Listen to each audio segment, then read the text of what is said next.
Hello friends, मैं राहुल मिश्रा स्वागत करता हूं आपका बाबा जी स्टडी यूट्यूब चैनल के करेंट अफेयर्स के सेशन में। तो फ्रेंड्स, आज है 9 नवंबर और 9 नवंबर के इंपॉर्टेंट करेंट अफेयर्स के क्वेश्चन को मैं इस वीडियो में डिस्कस करूंगा, जो कि आपके आने वाले किसी भी वनडे कॉम्पिटिटिव एग्जाम के लिए मोस्ट हेल्पफुल रहने वाले हैं। तो आप पूरा सेशन बहुत ध्यान से देखा करिएगा, क्योंकि आपके एग्जाम में यहाँ से क्वेश्चन आने के चांसेस बनते हैं और पिछले बहुत सारे एग्जाम में भी यहाँ से क्वेश्चन डायरेक्ट रूप से आए हैं। तो चलिए फ्रेंड्स, स्टार्ट करते हैं 9 नवंबर के टॉप 10 करेंट अफेयर्स क्वेश्चन को।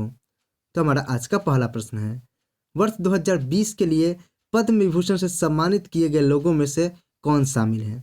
अर्थात वर्ष 2020 के लिए जिन लोगों को पद्म विभूषण से सम्मानित किया गया है, उन लोगों में से इन ऑप्शन में कौन कौन है, ये आपको बताना है।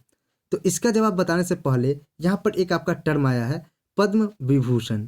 तो पद्म विभूषण अवार्ड कब दिया जाता है, क्यों दिया जाता है और किसको दिया जाता है, इसको समझते हैं। लेकिन उससे भी पहले आपका पद्म से कर 3 अवार्ड होता है। पहला तो आपका अवार्ड हो गया आपका पद्म विभूषण, ठीक है। फिर आपका एक दूसरा अवार्ड आता है आपका पद्म भूषण और तीसरा अवार्ड आता है आपका पद्मश्री। तो यह तीनों अवार्ड कब दिया जाता है, किसे दिया जाता है और क्यों दिया जाता है, इसको समझते हैं।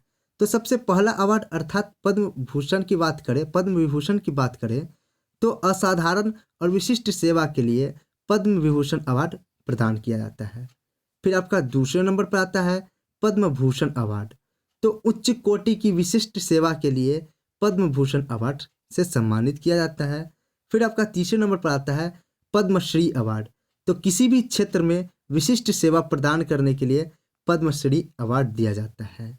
राष्ट्रपति रामनाथ कोविंद द्वारा वर्ष 2021 के लिए 119 पद्म पुरस्कार प्रदान किए जाएंगे। इस सूची में 7 पद्म विभूषण, 10 पद्म भूषण और 102 पद्मश्री पुरस्कार शामिल है। पुरस्कार पाने वालों में 29 महिलाएं, 16 मरणोपरांत पुरस्कार विजेता और 1 ट्रांसजेंडर पुरस्कार भी शामिल हैं। जिसमें मैं आपको बता दूं कि कंगना रनौत, अदनान शामी, करण जौहर, एकता कपूर, सुरेश वाडकर पद्मश्री से सम्मानित किए गए हैं, यानी कि अवार्ड नंबर 3 से सम्मानित किए गए हैं।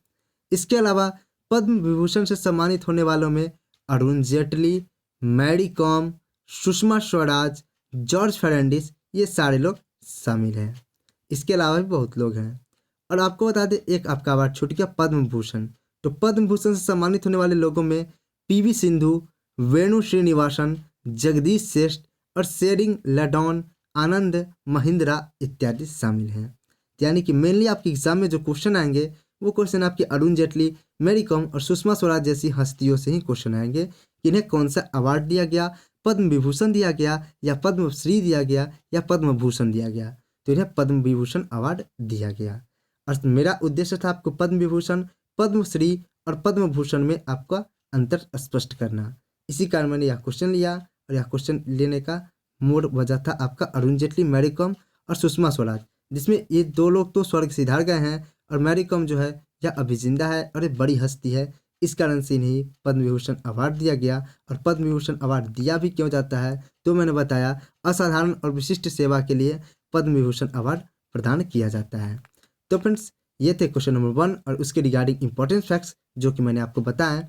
उम्मीद करता हूँ कि आपको हमारा सेशन पसंद आता होगा। यदि पसंद आता है तो बाबा जी स्टडी यूट्यूब चैनल को इसी तरह के करंट अफेयर्स के वीडियोस प्राप्त करने के लिए सब्सक्राइब करके बेल आइकन दबाकर वीडियो को एक लाइक और एक शेयर जरूर कर दें। तो हमारे सामने प्रेजेंट है क्वेश्चन नंबर 2। मुंबई कर्नाटक क्षेत्र का नाम बदलकर निम्नलिखित में से क्या कर दिया गया है। तो मुंबई कर्नाटक क्षेत्र का नाम बदलकर किरतुर कर्नाटक कर दिया गया है। किरतुर कर्नाटक कर दिया गया है। मुंबई कर्नाटक क्षेत्र जो पहले बॉम्बे प्रेसिडेंसी के अधीन था, सन 1956 में कर्नाटक का हिस्सा बन गया था। इस क्षेत्र का नाम 19वीं सदी के शासक कितूर रानी चेन्नप्पा के नाम पर रखा गया। किसकी शासक? 19वीं सदी के शासक कितूर रानी चेन्नप्पा के नाम पर अब रख दिया गया है। झांसी की रानी लक्ष्मीबाई से करीब 40 साल पहले कितूर रानी चेन्नप्पा ने आज़ादी के लिए अंग्रेजों से लड़ाई लड़ी थी। वर्ष 2019 में राज्य सरकार ने हैदराबाद कर्नाटक क्षेत्र का नाम बदल दिया था, जो पहले हैदराबाद के निजामों द्वारा कल्याण कर्नाटक के रूप में शासित था। तो इस समय मुंबई कर्नाटक क्षेत्र का नाम बदलकर क्या रखा गया है? कितूर कर्नाटक रखा गया है। क्वेश्चन नंबर 3 है हमारा, किस राज्य या केंद्र शासित प्रदेश की चंबा चप्पल को भौगोलिक संकेत अधिनियम 1999 के तहत सुरक्षा मिलेगी? तो हिमाचल प्रदेश के चंबा चप्पल लाहौल के बने हुए मोजे और दस्तानों को केंद्र सरकार ने भौगोलिक संकेत रजिस्ट्रार से टैग दिया है, यानी कि जीआई टैग प्रदान किया है हिमाचल प्रदेश की चंबा चप्पल को। इसके अलावा लाहौल के बने हुए मोजे और दस्ताने को।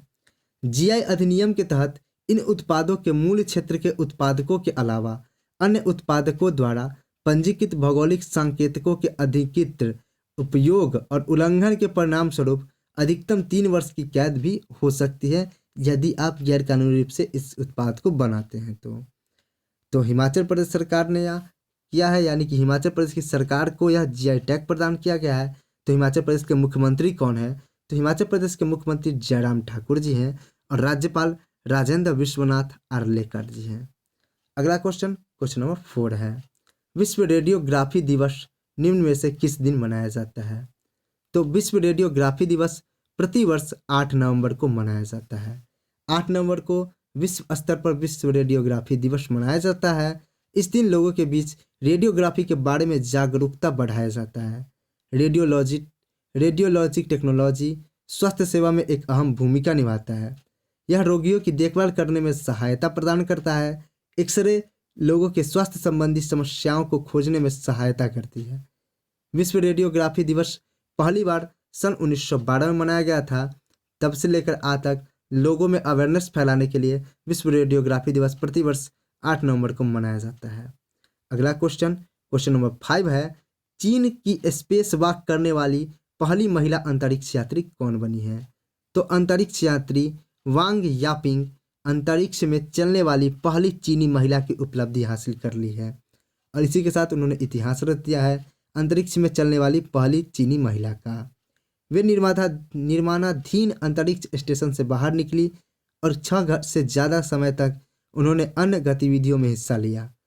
चाइना मेड स्पेस एजेंसी ने एक बयान में कहा कि चीन के अंतरिक्ष इतिहास में ऐसी पहली बार था जब एक महिला अंतरिक्ष यात्री ने अंतरिक्ष में चहलकदमी की। चीन ने 3 अंतरिक्ष यात्री को 6 महीने के लिए शेंजो 13 यान से अंतरिक्ष में रवाना किया था, जिसमें वांग यापिंग भी एक थी जो कि एक महिला थी। अगला क्वेश्चन नंबर 6 है, निम्न में कौन 6.5 अंक प्राप्त करके और सर्बिया के अरंड चेलोवेक में grand master ask 3 round robin event में दूसरे स्थान पर रहकर भारत के 71वें ग्रैंड मास्टर बन गए हैं? यानी सिंपल सा सवाल आपका इस तरह से बन सकता था कि भारत के 71वें ग्रैंड मास्टर कौन बने हैं? तो भारत के 71वें ग्रैंड मास्टर संकल्प शुक्ला बने हैं।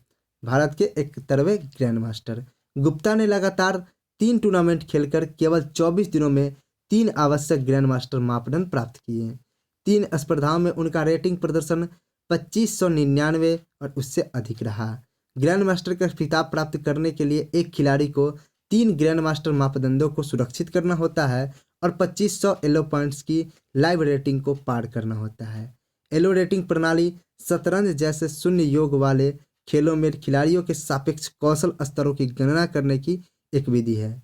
इसका नाम इसके निर्माता अपार्ड एलो के नाम पर रखा गया, जो कि हंगेरियन अमेरिकी भौतिक प्रोफेसर थे। यानी कि भारत के 71वें ग्रैंड मास्टर कौन बने हैं? तो भारत के 71वें ग्रैंड मास्टर बने हैं संकल्प गुप्ता। और ग्रैंड मास्टर अवार्ड कब दिया जाता है? तो ग्रैंड मास्टर खिताब प्राप्त करने के लिए एक खिलाड़ी को 3 ग्रैंड मास्टर मापदंडों को सुरक्षित करना होता है और 2500 एलो पॉइंट प्राप्त करना होता है। इन्होंने तीनों जो स्पर्धा थी, तीनों मापदंड थे, उनको पार किया और 2599 एलो पॉइंट्स प्राप्त किए। उसके बाद से इन्हें भारत का 71वां ग्रैंड मास्टर घोषित कर दिया गया। अगला प्रश्न संख्या 7 है, निम्नलिखित में से किसने विश्व टेबल टेनिस प्रतियोगिता लास्को 2021 स्पर्धा में महिला युगल का खिताब जीता है? तो भारत की मनिका बत्रा और अर्चना गिरीश कामत ने world table tennis conductor LASCO 2021 event में महिला युगल का खिताब जीता है। उन्होंने 7 नवंबर 2021 को फाइनल में 3 गेम में एंड्रिया और मेलानी को हराया। लगातार दूसरा हफ्ता किसी भारतीय जोड़ी ने कंडेंटर सीरीज में खिताब जीता है। जी साथियान, और हरमनप्रीत देसाई ने इससे पहले पुरुष युगल में खिताब जीता था। मनिका बत्रा ने महिला एकल के सेमीफाइनल में चीन की वांग विधि से 2-4 से हारकर कांस्य पदक जीती, लेकिन एक साथ मिलकर महिला युगल का खिताब जीत लिया मनिका बत्रा और अर्चना गिरीश कामत ने। क्वेश्चन नंबर 8 है, निम्नलिखित में से कौन T20 क्रिकेट में सबसे तेज 400 विकेट लेने वाले तेज गेंदबाज बन गए हैं? तो T20 विकेट में सबसे तेज 400 विकेट लेने का रिकॉर्ड भी राशिद खान के नाम गया है। राशिद खान कहाँ के प्लेयर हैं? तो राशिद खान अफगानिस्तान के प्लेयर हैं। इससे पहले T20 अंतर्राष्ट्रीय मैचों में भी सबसे तेज 100 विकेट लेने का रिकॉर्ड भी इन्होंने इसी वर्ष इसी महीने अपने नाम किया है, नवंबर के मंथ में। और इससे के साथ इस समय यानी 7 नवंबर को राशिद खान ने सबसे तेज T20 मैच, चाहे वो फ्रेंचाइज क्रिकेट हो या कोई क्रिकेट हो, बस T20 रहना चाहिए, तो सबसे तेज T20 विकेट 400 विकेट प्राप्त करने वाले भी गेंदबाज बन गए हैं और सबसे तेज 100 विकेट लेने वाले भी गेंदबाज सबसे तेज 100 अंतर्राष्ट्रीय T20 विकेट लेने वाले भी गेंदबाज बन गए हैं, केवल 53 मैचों का समय लिया है। क्वेश्चन नंबर 9 है, निम्नलिखित में से किसने पेरिस मास्टर्स 2021 का खिताब जीता है?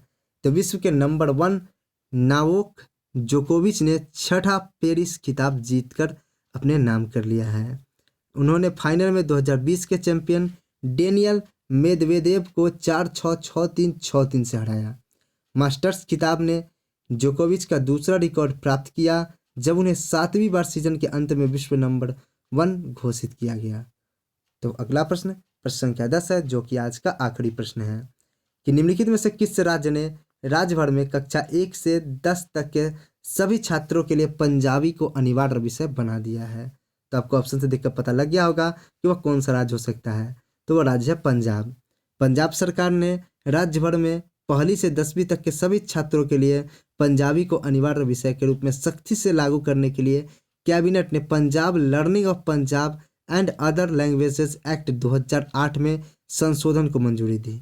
यह अधिनियम के प्रावधानों के उल्लंघन के लिए दंड को बढ़ाएगा। अधिनियम के प्रावधानों का उल्लंघन करने वाले किसी भी स्कूल को 50,000 रुपये का जुर्माना देना होगा। तो यह पंजाब सरकार ने किया है। तो पंजाब की कैपिटल कहाँ है? तो पंजाब की कैपिटल चंडीगढ़ है।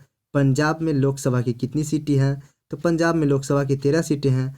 पंजाब में राज्यसभा की कितनी सीटें हैं? तो पंजाब में राज्यसभा की भी 7 सीटें हैं। और आपका काम है पंजाब के सीएम और पंजाब के गवर्नर का नाम कमेंट बॉक्स से कमेंट करना। तो फ्रेंड्स, ये थे आज के टॉप 10 करंट अफेयर्स क्वेश्चन कि जो कि मैंने आपको कराया। उम्मीद करता हूँ कि आपको हमारा सेशन पसंद आया होगा। यदि सेशन पसंद आता है तो वीडियो को लाइक, चैनल को सब्सक्राइब और वीडियो को एक शेयर जरूर करें। तो इस तरह के करंट अफेयर्स की वीडियो पाने के लिए बने रहे हमारे साथ। तब तक के लिए जय हिंद, जय भारत, वंदे मातरम।